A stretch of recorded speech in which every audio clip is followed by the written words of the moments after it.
On Facebook. On Twitter. Online. And on air. Bruce St. James. On News Talk 92.3 KTAR. Welcome back and happy Friday to you. Good morning.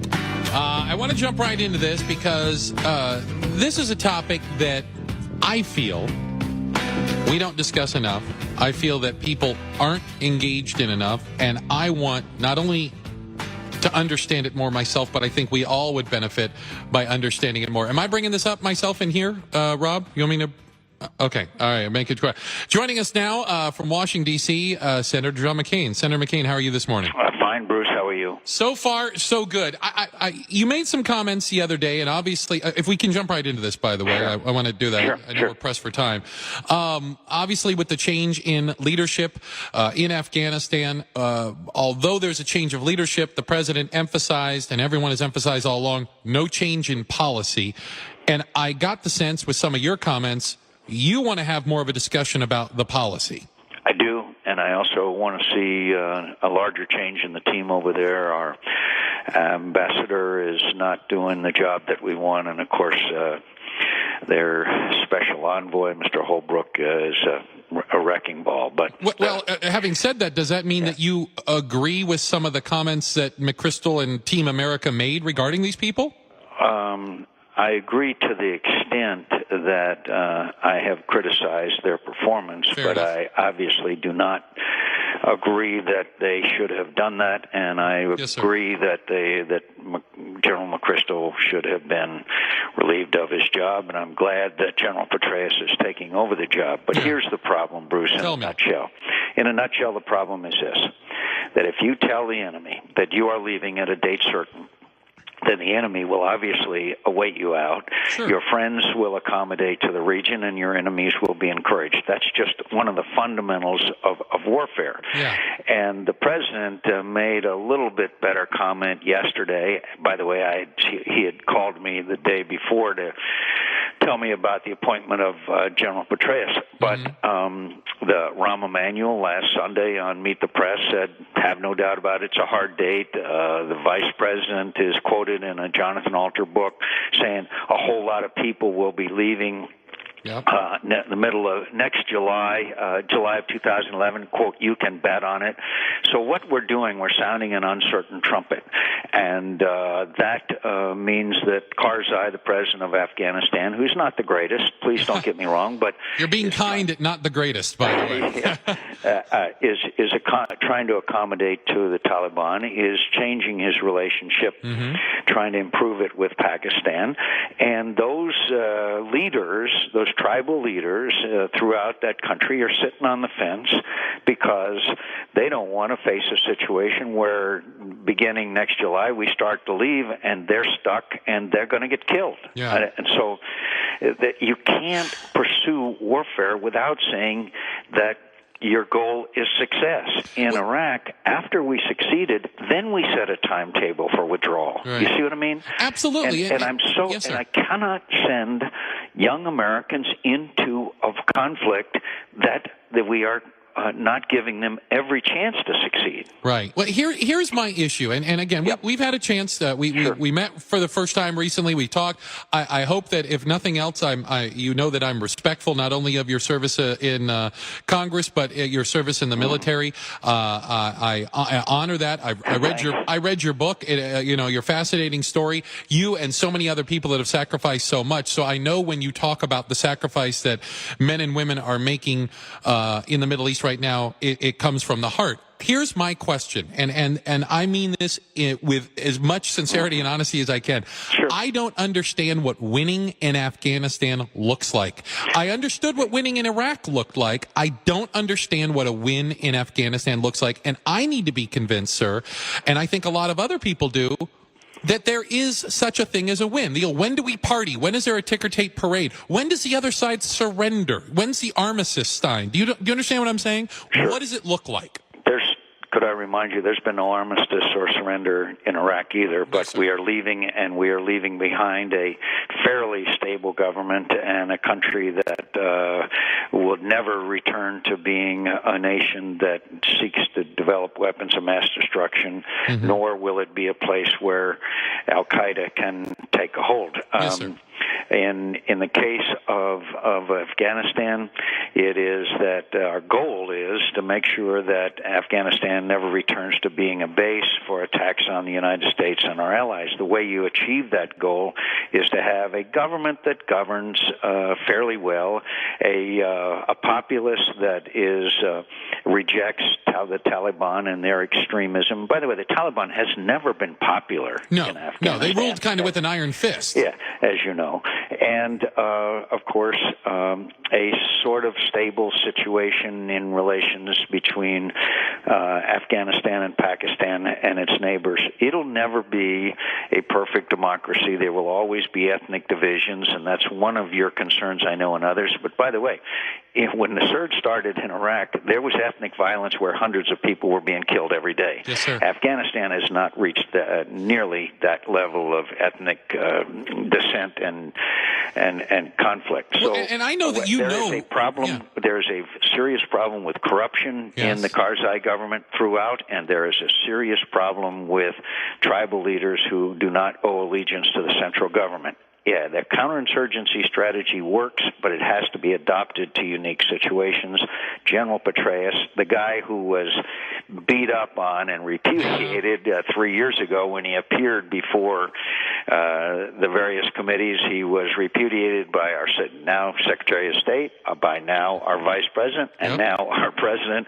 There's a certain irony with him coming back for his confirmation to take over in Afghanistan. Yeah, the tone will be a little different this time. Now he's their guy. I get that. You made a comment, and by the way, the president made the same comments on the in the White House garden the other day, in the Rose Garden, that we can't allow Afghanistan, nor it can never be a base for attacks, a safe haven for terrorists. But isn't it true? And I realize once again you are so much more of an expert on this than me. Bruce, you are informed and intelligent. Well, but having said that, you get information I don't get. I don't get a daily intelligence briefing. How's that? The best intelligence I get is the same source you do, going online and reading all the newspapers. Fair enough. But we know and we know because not only are we reasonably intelligent, but we know from the neighbors that the attacks being mounted in Afghanistan are being directed, funded, and supplied with men and materiel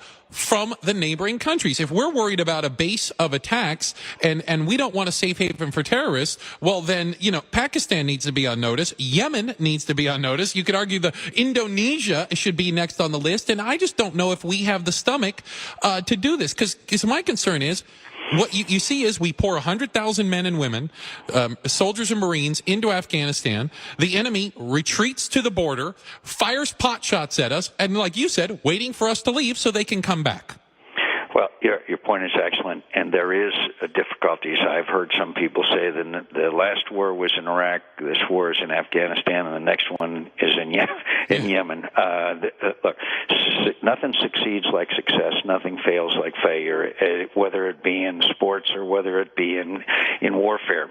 If we can succeed there, and we've succeeded in Iraq, that will have a beneficial effect in the region, and hopefully we will be able to combat some of this radical Islamic extremism that springs from all over the world by having countries that the conditions do not allow for that to take place, or they're governed in such a way that people's allegiance is to the country. Look at the to the government. As you well know, look at the consequences of failure in Afghanistan or Iraq, and obviously they would be very severe. I just worry that the people Let me just finally summarize. We got to have an overall strategy of combating radical Islamic extremism, which is dedicated to the extinction of our nation, with an overall strategy of helping nations help themselves do these things, rather than, I believe that Iraq was a unique situation, and so was Afghanistan, no, I would not support going in full force into Yemen, although I certainly believe that we have made some progress there using other methods. Yeah, fair point. And we get back to again that the Afghanistan and any other nation, we should say, have to help themselves. You can see that Iraq has obviously done a much better job of helping themselves through a centralized government, but you can also make the argument that Iraq had a centralized government prior to us showing up there. At least the concept works for people. I would argue that still in Afghanistan, when you get into the valleys and the tribes, the concept of a centralized government on them is completely lost. I mean, we're trying to convince them of something that they don't even know exists. Well, I agree with you to a degree, except that there is certain ethnic groups, the Pashtun, the Tajiks, and others that are loyal as much to each other as they are to the government, to say the least. But if you have a government that provides goods and services to the people, that provides them with law and order and the things that people all over the world want from their governments, then obviously there will be a certain degree of loyalty to them. The key is to get the loyalty of the leaders of these various elements in the valleys and in the mountains that you talked about, gain their allegiance and their confidence, the same way we were able to get the Sunni leaders in Anbar province to orchestrate the Anbar awakening and came over to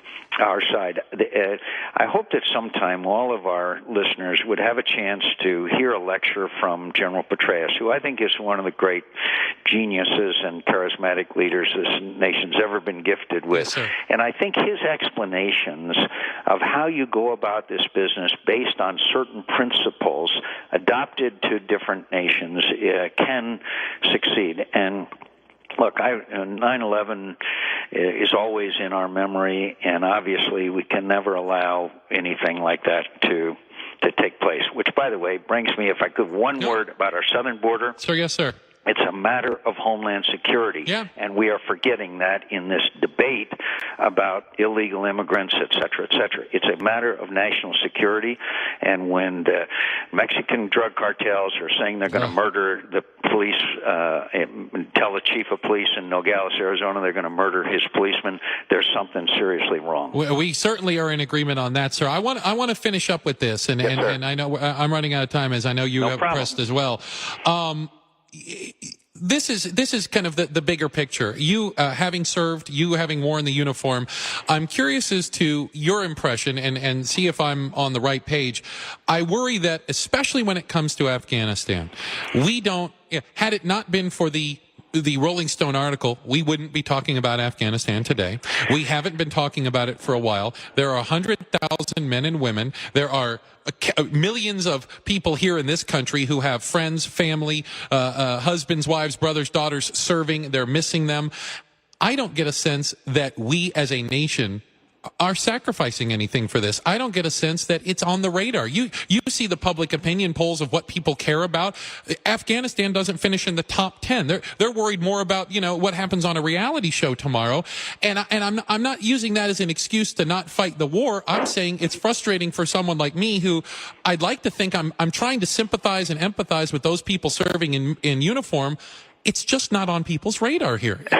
Well, you make a very valid point. I gave a speech on human rights in Iran a couple of weeks ago that I had spent literally weeks on, trying to say how we need to stand up for the human rights of the people in Iran. We'll never change their regime. Right. No, and it was applauded in certain circles. So literally the day of that speech, my person comes in and says, there's this person on Jersey Shore named Snooki that says that you wouldn't have raised taxes on tanning beds. So it's just clever. We tweeted, said, Snooki, I wouldn't raise taxes on tanning beds. By the way, be sure to wear sunscreen. Yes. It spread like it was viral. It was all over compared to the notice that I got on the Iranian human rights issue. You're right.